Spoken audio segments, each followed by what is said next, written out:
Hi everyone, I'm Morgan Rattay and I'm a clinical pharmacist here at the Salt Lake VA.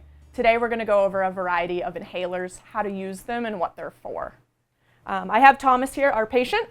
Thomas, you were prescribed Wixela. Okay. This is an inhaler used for asthma or other chronic obstructive pulmonary diseases, also known as COPD. Okay. I'm just going to hand this over to you and walk you step by step how to use it. Okay.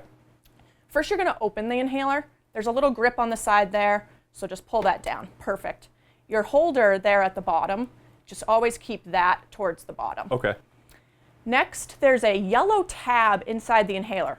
Pull that all the way down. You may or may not hear a click. Once it's all the way down, avoid closing it or maneuvering that lever. Okay. You may waste a dose if you do that. Now, before you inhale this medication, take a long, deep breath out. Try to empty your lungs. Then put the inhaler right to your mouth and inhale quickly and deeply. Perfect. Try to hold your breath now for about 10 seconds. If that's uncomfortable, just as long as you can hold your breath. And then after about 10 seconds, deep breath out. Perfect. Now, when you close this inhaler, go ahead.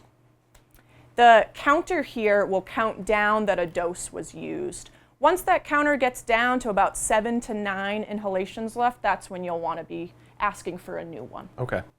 After you use this type of inhaler, Wixela specifically has a steroid component. So what I'm going to have you do is either, if you're using this around the time you're brushing your teeth, that's an easy way to remember, maybe brush your teeth. Otherwise, just rinse your mouth out and spit that water out. You don't want to swallow it and cause any thrush, what we call like a fungal disease or any irritation to your throat. Okay. And that's it. All right.